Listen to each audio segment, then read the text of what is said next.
Hello everyone. Here's a tutorial called How to Choose a Key for a Song. What I'm going to ask here is I'm going to ask the question, how do I choose the key that I want to play in if I want to do a cover song, if I want to cover somebody else's song? So first of all, have a listen to this. This is a song by U2 and it's called I Still Haven't Found What I'm Looking For. I'm just going to do one verse of it. Have a listen to it.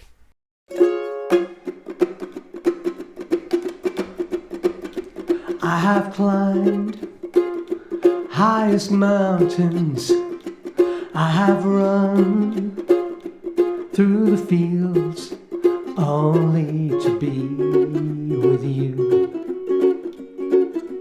only to be with you.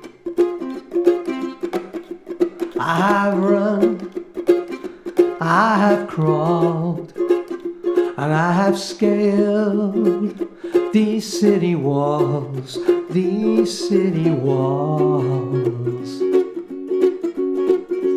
only to be with you.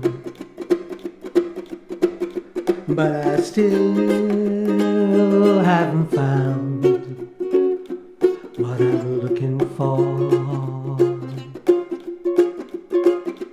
Oh, I still haven't found what I'm looking for.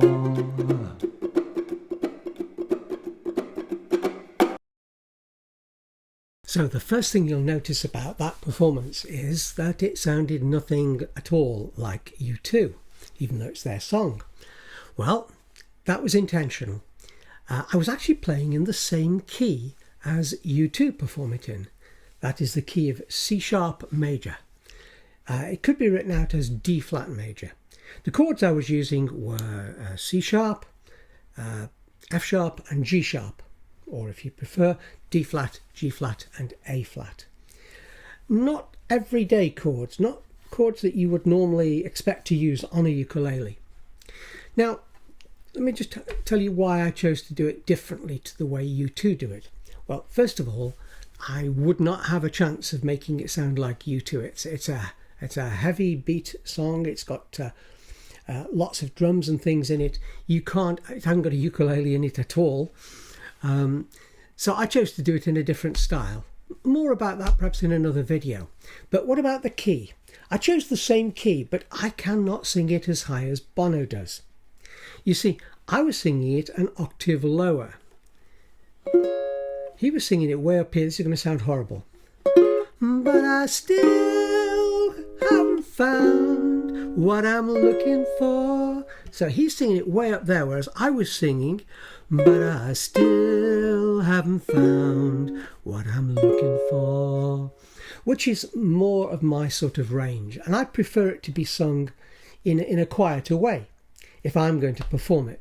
I love the performance of U2, don't get me wrong. They have done the definitive performance. Now, but they chose a key that is just, well, a little bit silly, really.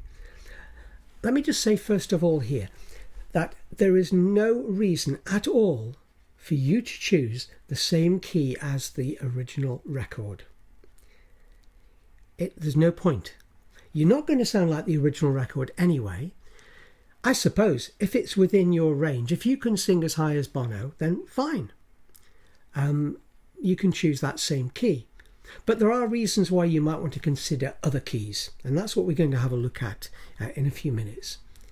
Now, I chose that key, and I'll tell you why I chose that key, because I was doing it in a reggae style.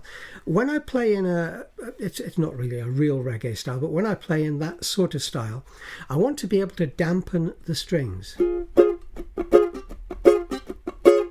I'm lifting my fingers off the frets, and but I'm keeping my fingers resting on the strings, so it dampens the strings. Some would use the word muted. The word muted is wrong. It's the word dampened. And there is the second chord, or the chord of 4, shall I say. And here's the chord of 5. And again, I can just raise my fingers a little bit and it mutes all the strings. Now, if I wanted to play it in the key of C, which would be a more sensible choice, it would be quite difficult to do it as a as a reggae style, because I could do it here in the key of C. But then when I came to the F chord, it's more difficult to mute all the strings because I'm only actually fretting 2 of the strings. So there may be occasions where you want to do it in a particular style, where you might choose a key that is where none of the strings are open strings, as in that key. We've got the chord of C sharp, F sharp and G sharp, none of which have any open strings. And for that style of music, that sounds great. But for most performances that you're likely to want to do, it's much better to choose a key with open strings. Let's deal with that first. So let's say we chose the key of C. I have climbed highest mountains. What is the special about the key of C? Well, the answer is, with the key of C, apart from it being quite easy to play, you can do lots with it. You could do this sort of thing.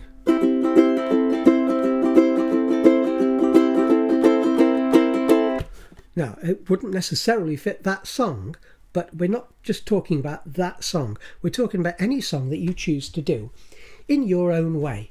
You want to make it your own, and the key of C gives us chords that we can actually let's look. The other chords in the key of C are F.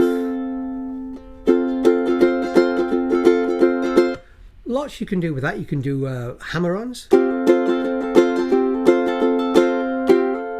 Just hammering my finger down, and the key of the chord of G. That sort of thing. You can do lots with it.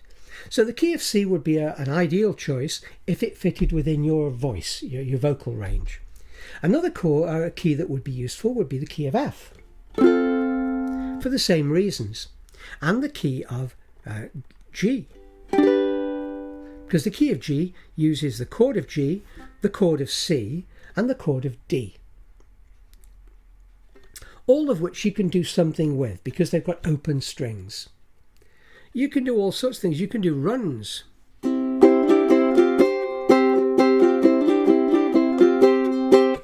That's just a chord of C. You can't do any of that if you're playing 4 fretted notes. Or it's much more difficult, shall I say. So there's the first reason for not choosing a key like C sharp. It may be the key that they do it in, it doesn't have to be the key that you do it in, and you're playing it on the ukulele, so why not choose a key where you can actually do something else with the chord. Now, the second thing to consider really is whether the key that you do choose fits with what you want to do. Does it fit your voice, for instance? So we choose a key that fits the ukulele well, but do we choose a key that fits our voice? The answer, of course, is yes. We need to have a key that suits our vocal range. And you can sing this particular song, you can sing it high, or you can sing it more as a ballad. It's up to you. You're doing your version of it. But it's got to fit within your range. Now, there may be somebody else singing with you. You've got to consider them as well. There may be a female vocalist singing. Now, female vocalists, yes, their voice is an octave higher, but it's not really quite that simple. Most women's voices are not really quite an octave higher. Their range is more comfortable if it's just under an octave higher than the male range. It really does depend on the singer. So you need to choose a key that the singer or singers are comfortable with, that sounds good with their voice. The other thing you might want to consider is what other instruments are playing. Now, if you want to play in the key of C sharp and you've got a bass player playing, there's no real problem. If the bass player can play well enough, then playing in the key of C sharp isn't really an issue for a bass player at all. But it would be, for instance, if you've got a saxophone player playing along with you, it might be a much more difficult proposition. So you may have other instruments playing and you've got to consider them too. I think the most important thing is choose a key that is suitable for your voice and try and fit in with other things as well. So the other instruments are comfortable to play, the instrument that you're playing is comfortable to play, and the whole thing sounds right when you've finished with it. I've recorded this song several times, and I think I once recorded it in the key of C, and I've recorded it several times with friends, and I think I've done it then in the key of F. I have climbed highest mountains, I have run through the fields only to be with you, only to be with you, but I still haven't found what I'm looking for. That's my comfortable key. Easy to play on the ukulele. I can do lots with the ukulele part, and it's comfortable for my voice. So, just to recap, don't do a song just because the singers decide to do it in a particular key. There's no point. Choose a key that's comfortable for you. As a tip, by the way, if you go to one of the chord websites, it doesn't matter if it's a guitar website, it's still the same for playing ukulele. They'll often have a transposition feature, so you can actually transpose the chords, which may or may not be in the correct key that the singer sings it in, and you can transpose them into a key that is comfortable for you. Well, I hope that tutorial was helpful for you, and I'll see you in the next tutorial. Thank you very much for listening, and goodbye.